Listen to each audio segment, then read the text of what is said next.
you guys remember the Sangoma Gogo Nene, who went viral months back, not even months, actually 2 years back, after she was calling out Maweni and her TV show and all these weird things and diabolic things being done on television, or advocating wickedness on TV and whatnot. Remember that, Lee? So she recently went to Ntsiki show, Moya, and they were discussing Christianity. And basically, the title of it is there a middle ground between Christianity and Ubungoma. That was the subject of the video. So she starts off by answering what her issue is with Christianity and Jesus. Expressions. And he went right up to becoming King David, right? And when he became King David, he had his trials and tribulations as a king, but Jesus is a descendant of that man. And so him as a Jew, and him going through what he went through under the Romans, the Jews being conquered by the Romans had their own particular religion that they were practicing at the time. Hence, when Christ declared who he was, right, which basically was his coming out over a period of time. He started when he was 12 years old, where he went to the synagogue. It doesn't say he went to a church, he went to a synagogue, which tells me again that he was Jew in every way. We don't argue that. There is a reason for that. And his gobela, if you like, was John the Baptist. You're inserting ideas now. John the Baptist was a prophet. John the Baptist, being a prophet, was also his mother, Jesus' mother's cousin. So he was a family member who happened to have the gift of prophecy. And he prophesied that his sister's or his cousin's son was going to be who he turned out to be. And so, you know, he sort of groomed Christ with his own. Ooh. Where do you get that? John groomed Jesus? Where do you get that? Own teachings, and he baptized him. Okay, wait. Okay. And so, you know, he sort of groomed Christ with his own teachings, and he baptized him. So John taught Jesus. You gotta really read the Bible.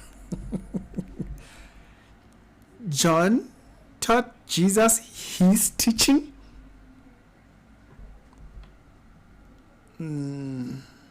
Yeah, that's a hard pill to swallow there. John taught Jesus his teaching and groomed. Okay. At the River Jordan. That's where they actually had Christ baptized under Judaism. And then when he is actually starting to at 12, and he's preaching to, you know, people at the synagogue, and his parents are looking for him, and they find him there, just, you know, in his... There's no stunya there. The story says nothing about Istunya. Like, you gotta stop inserting ideas. Prime child, you know, just, he showed signs of the fact that he is spiritually highly favored, highly gifted. And later, of course, with his healings, his miraculous healings with his hands, or turning things into, you know, other things, those are things that come... Turning things into other things. I wonder where we're going with that. Through people that Nowadays, maybe they fake them in charismatic churches and so on. But this was a genuine gift for him. These were his blessings that he came to do. And of course, when they then when they saw that he was sort of becoming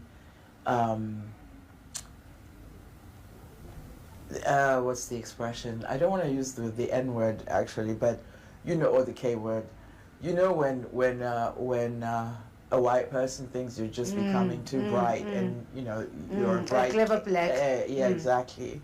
So the system or the Romans started to see him as, he's just getting over and beyond himself. Like he's getting to be too much.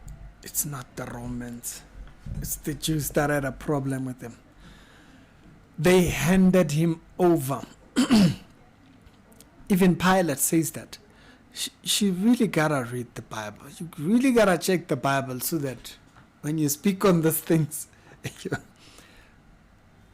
Pilate says, your own people handed you over to me.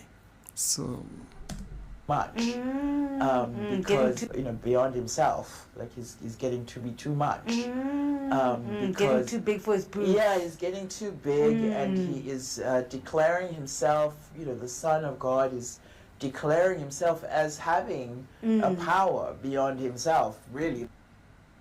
I want to hear what she thinks about that. He said he was the Son of God. So she gonna go into that? Nope. That's what was, that he was saying. And so they decided that he was sort of confronting the Roman rulership, which the Israel had its own governance, but the Romans had governors already planted, like we had colonizers coming to Cape Town when they were now setting up shop here. So the Romans were doing that in Israel over Christ's people who were Jewish. Sure. And so imperialism, basically. It's ruling another country from, kind of like the system of Antichrist. It's the same. When he is becoming this thing, they then wanted him killed, basically. And they had a governor who, I'm going to say his name wrong because there's so many Peters and Pilates and whatever it is. Pontius Pilatus, yes. That he was an Italian, he was a Roman, and he was a governor in Israel. And so they basically, the Romans ordered him to meet with him to prepare for his execution. And when Pilate meets Christ, he sees a humble man. He sees someone who he doesn't understand why they want him killed.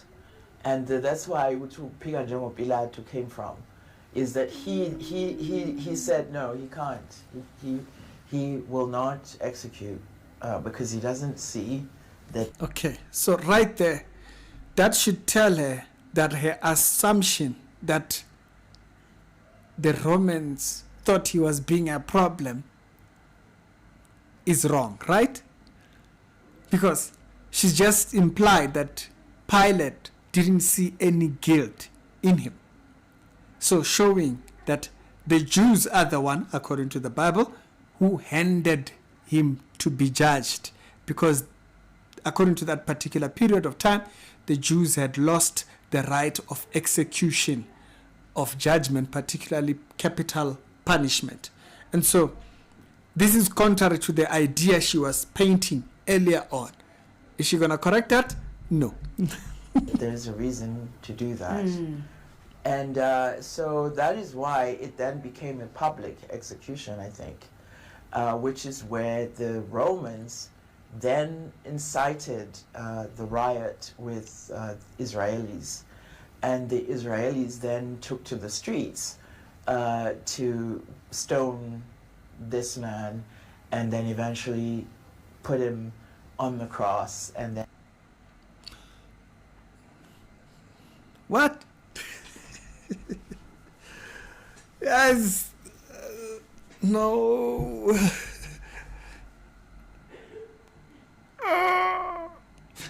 So, by the time Jesus gets crucified, the Jews have lost the authority to exert capital punishment. Like I said, I haven't watched, so I'm watching it now as I'm reacting to it. And so, they were not there to go in, they were not going to try to stone him. So the stoning was the way capital punishment was done by the Jews.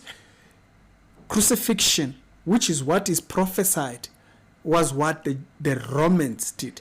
So this statement she mentions here, it's a little bit... the riot with... it then became a public execution, I think, which is where the Romans then incited the riot with Israelis. I don't know what she's talking about there. There wasn't no riot. And the Israelis then took to the streets to stone this man, and then eventually put him on the cross, and then... No, the Jews handed him over to the Romans, and then the Romans were the ones that did the execution, because they are the ones who had the right to doing that. And so that's why I say she just needs to read a little bit more on the Bible, because the information is not accurate there. And eventually, in the crucifixion, crucify him and kill him live, public. And that's what they did with anyone who committed treason or who went against the law in some way or other. By the way, also the charges changes, so which you didn't do that, showing you that they were, like the Bible, you couldn't make it up. It's like so perfectly put. They make certain claims, they couldn't back them. They accused him of something, they couldn't back it because Judas had killed himself. And so they then put a new charge because that particular one was the last. So treason was the last resort to get Pilate, because Pilate kept refusing to do it. He kept refusing to execute.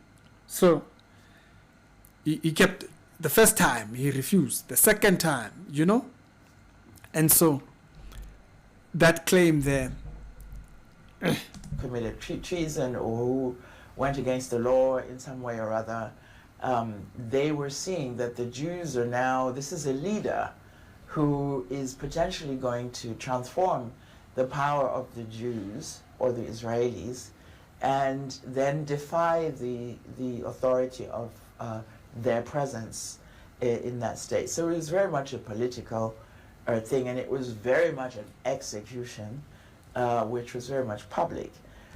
Okay, so that part there, that's not accurate. It's the Jews used Pilate's position to get him to do it, because they threatened him with raising this issue to Caesar if he doesn't do it. And Pilate himself around that time, if you kind of like read up on history, he had an issue that he could not afford this thing to be escalated. So he had to resolve it at that time. And so it's not as she's painting it right now. So in case someone is hearing how she's putting it, like, the Romans are trying to thingy and they're inciting this whole thing, and it's not really like that. The Jews handed him over to the Jews to the Romans, because the Romans were the only ones that had the right to exert capital punishment. They had lost it a couple of years earlier then. So by the time this happens, the Romans are the ones that go to kill him. Okay? And so this idea here, it's a little bit misinformed, what she said there. and then defy the authorities or the Israelis.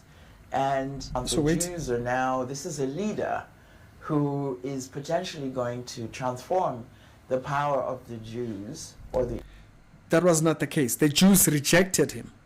So it's not like the Romans were like, oh, you know what, he might put up a bit of a political whole thing there.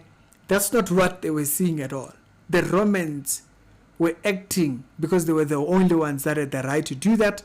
The Jews had rejected him. So it's not like the Romans were seeing a threat from Jesus and like, hey, he might start leading the Jews. That's not the case. It's not the case at all. As a matter of fact, you see that because Pilate is the one that wrote King of the Jews. So he wasn't threatened. That's what he wrote on their thingy. It's the Jews that came to him and said, don't write that. You can say he said that, but don't write that. And Pilate refused to change it, and he said, what I wrote stays. So how she's putting it there, it's not like that. Israelis. He wasn't threatening the Romans as if he was going to lead the Jews. No, the Jews didn't want him. They rejected him. Then defy the authority of their presence in that state. So it was very much a political thing, and it was very much an execution, which was very much public. And then when they've actually then crucified him, executed him publicly, they then, I don't know what they did with his body. Because when the Jewish women who have a particular ceremony and ritual that they do to the grave of a person who's passed, they have a ritual where they go and do, they take herbs and incense and other things to the grave, and they do particular rituals and treatments that are traditional to them. So when they showed up and found his grave gaping open, can you imagine? And the body, the corpse of Christ is no longer there. Mary, can you imagine Mary, his mother, showing up there and her son is not in the grave? He had taught his disciples. For some of them, it took his resurrection for them to realize it, but it wasn't like it was thingy. I mean, like at Lazarus' resurrection, he told Mary, not Mary his mother, he told Mary thingy that, hey, I am the resurrection. And so, but and he sent her.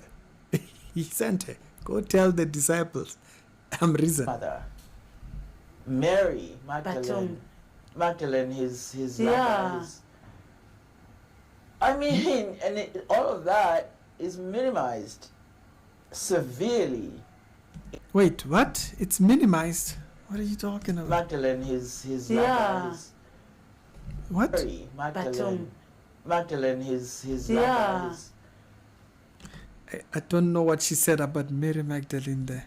I mean, and all of that is minimized severely in the telling in the Bible or in any other scriptures or writings. Okay, wait, what? You want us to turn it into a biography for Mary? Mary, how did you feel?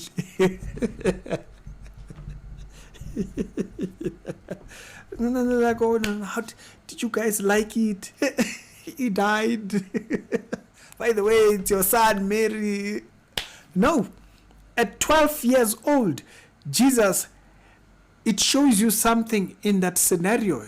You hear him having to remind his guardians, I'm about my Father's business. Did you not know I would be about my Father's business? And so that story that she's interested in, it's not the most important thing. It's like, yeah. Why? Because that's not the center. The point is not to emphasize, oh, how did you feel, Mary? That's not But anyways. Things where they talk about this, they're devastating. Like confusing, devastating. Who do you go to? You know, when the Romans are the ones who obviously are in power, the people, the Judaic community, are clearly, you know, swept aside in those situations, and they know, you know, what was happening at the time. They know that essentially because Christ was teaching the old Judaic ways, he was rising with followers and so on, that he was a threat to the Romans, and they. No, the Romans didn't even care. The Romans didn't care. The Romans didn't care for that. They didn't care for people following a rabbi or something like that. They didn't care about that. As long as it didn't interfere with their running of thingy, they didn't care about that. You know, of course, when it raised riots and all those kind of things, that's where they had issues with it. But the idea that Jesus was a threat to the Romans, it's not what you see in the Bible. The Romans are not the ones who are threatened. It's the Jews who have the authority over the community. Yeah, she just really needs to check the Bible to confirm these stories. Found some excuse to kill him, to the Romans, followers and so on, that he was a threat to the Romans, and they found some excuse to kill him, to execute him, and to shut him down. And unfortunately, they couldn't shut him down because already the remaining brothers that he had, the people that were part of his small entourage, had spread his teachings and his awakenings and the consciousness of what he brought, what he believed. They had seen. It's not consciousness. Let's not go there. It's salvation. Let's be very clear about that. You know, the misinformation is a little bit too much. It's not consciousness that he brought. He brought salvation. He is Savior. He is the message. He is the good news. This idea of consciousness is as if there is another message, like a secret message. Nope. He is the message. He is the good news. So, the healings that he'd done and the miracles that he performed, they genuinely knew that he was a highly gifted, highly favored individual. Why do we focus on all those things and we miss the most important part of it? He is Savior. You can accept the miracles, you can accept he's gifted, you can accept he is a prophet, you can accept that he is exceptional, he is different, he is someone to be looked at, but you cannot accept the fact that he is Savior. I find that weird for me. I mean, like, she dismisses everything, you know, that, oh, they had it wrong, that, and the stories, the misinformation, the what and what, like all these things, it's just very clear. If you are a person who maybe watched it, you watched that video, I think it was posted like a day ago or something like that. I just needed to clarify there is a lot of misinformation, and I don't think she maybe, I'm not gonna sit here and say she's intentionally doing that. I just think she just doesn't know the Bible, and so she speaks about it, and maybe as she heard it or so, there's a lot of information that she's not clear on how the Bible portrays it. The Romans were not threatened. Okay, it is the Jews that were threatened. When Jesus is coming into the city, as he enters the city, you hear them when the subject matter or the story concerning when they say, if we do not silence this message, he will take over. Everyone will start following him. The Jews are the ones who were threatened, not the Romans. Not the Romans. It's the Jewish leaders. They said it's better for one to die than for all the nation to go the other. So there's a lot of misinformation. So if you heard that, I hope you can go back to the Bible Barcelona. You do not have an excuse. The Bible is right at your disposal. There are apps on your Google store. There's a Bible called Life Bible. Okay, it's called Life Bible. It has an audio version. You can literally listen to an entire chapter in less than 2 minutes, in less than 3-4 minutes. You don't even have to read. If you are a little bit lazy on the eyes pertaining reading, I think there is a lot of misinformation, and mostly it's because people just pass around what they heard. It creates problems because other people learn that and they pass that forward. And so the unfortunate part is that she is only repeating what she has heard or the ideas that she's thinking, because there's too many twisting and too much twisting and all that kind of stuff. But it's Ricky. Other episodes done today, they'll be down in the pinned comments. And I hope that video was thinking to like the video. And and I've only watched 20 minutes of the video. The video is like 1 hour. So I wonder like how bad does it get? I know she goes on to take an issue with Jesus' death, but I only react to that part. Maybe someone else will react to the other part, and then I'll refer you guys to their reaction. So, see you. Be careful. Not all information that you hear out there is accurate. Go confirm with the Bible to make sure that what's being said is really there. I mean, like, even the Bible tells you that the Bereans, there was a group called the Bereans, when they heard something, they would go back and check to make sure that the things that they were being taught are really, truly there in the Bible. So, Ricky, do the same.